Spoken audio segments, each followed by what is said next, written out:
세대주 지위 상실로 조합원 지위를 상실한 경우 업무 대행비 및 위약금이 공제됩니다.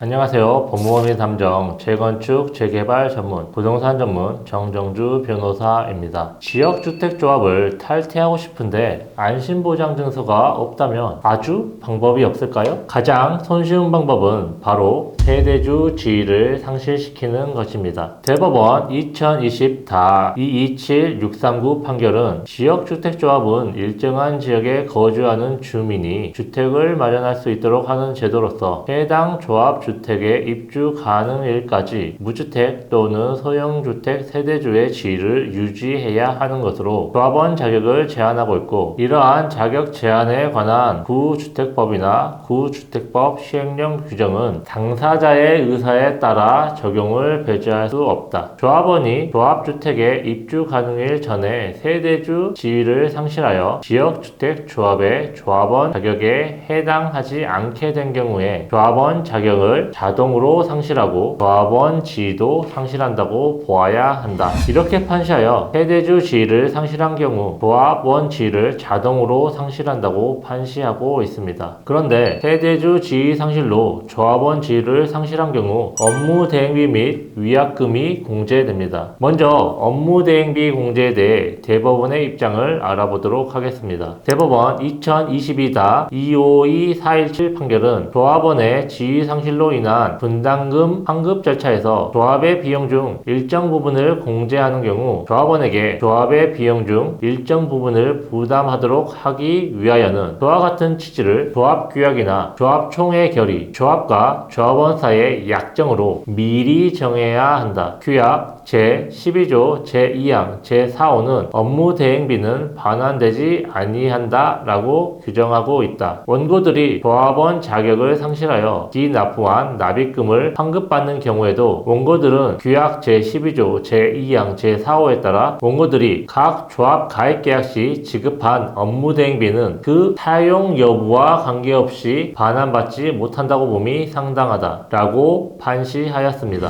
즉 세대주 지위 상실로 조합원 지위를 상실한 경우 조합 규약에 업무 대행비를 절대 반환하지 않는다 라고 규정되어 있으면 업무 대행비의 사용 여부와 관계없이 반환받지 못한다는 것입니다. 다음으로 공동부담금 또는 위약금의 공제에 대하여 알아보도록 하겠습니다. 대전고등법원 청주재판부 2020나 51384 판결은 위약금은 손해배상액으로서의 성질을 지니고 예정배상액이 부당하게 과다한 경우 법원은 적당히 감액할 수 있는데, 첫째, 원고는 지역주택조합의 조합원으로 가입하고자 한 사람으로서 전문가가 아닌 반면 지역주택조합인 피고나 그 소속 직원 등은 주택법령에 관하여 상대적으로 많은 지식을 가지고 있을 것인 점. 둘째, 원고는 적지 않은 금액의 분담금을 납입하였음에도 아파트를 취득할 수 없게 된 반면 피고는 원고가 납부한 분담금을 관련 사업비 등으로 활용할 수 있었으리라 보이는 점. 셋째, 공제 대상이 되는 위약금은 분담금 총액의 10%인 반면 원고가 실제 납부한 분담금은 분담금 총액의 약 5분의 1 정도 금액이어서 기존 약정 내용에 따라 위약금을 그대로 공제할 경우 실제 납부한 분담금에서 공제되는 금액의 비율이 상당히 높은 점. 넷째, 관리 용역비 1,200만원을 전액 공제하는 점 등을 종합하여 볼 때 공제 대상이 되는 위약금의 액수를 80% 감액하는 것이 타당하다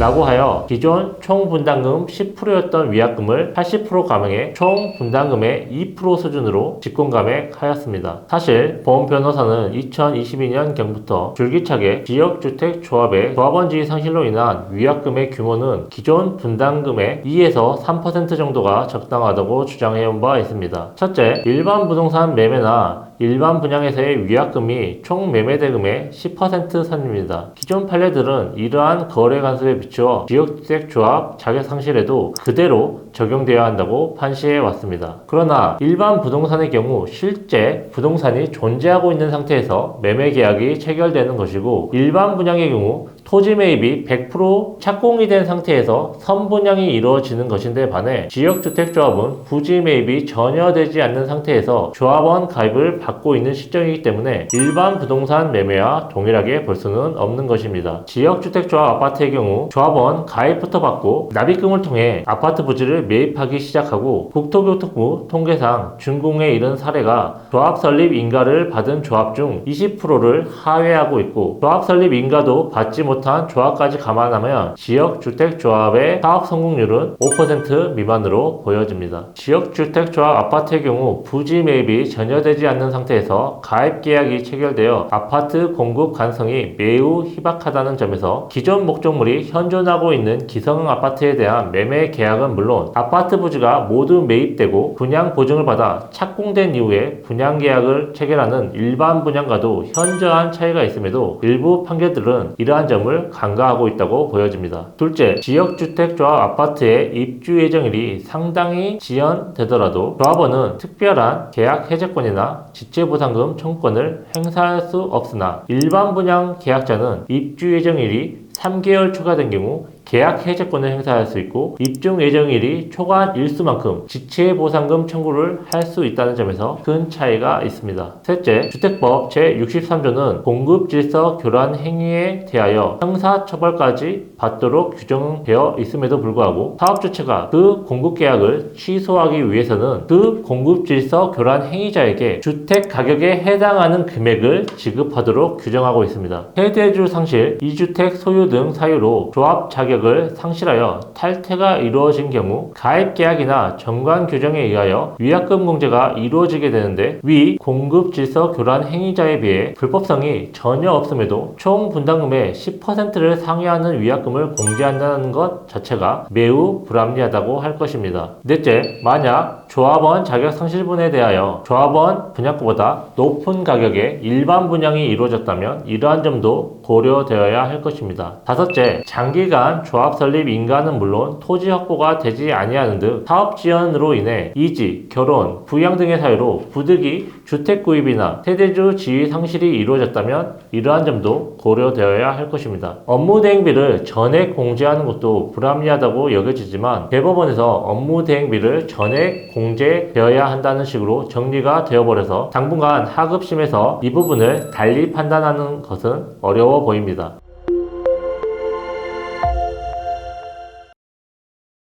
하지만 공동분담금 또는 위약금 부분은 앞서 설명해드린 논거를 통해 상당 부분 감액이 가능하기 때문에 세대주 상실을 통해 지역주택조합에서 탈퇴하고자 하신 분들이 있다면 반드시 법무모임 담정의 도움을 받아보실 것을 추천드립니다. 이상 법무모임 담정 정정주 변호사였습니다. 감사합니다.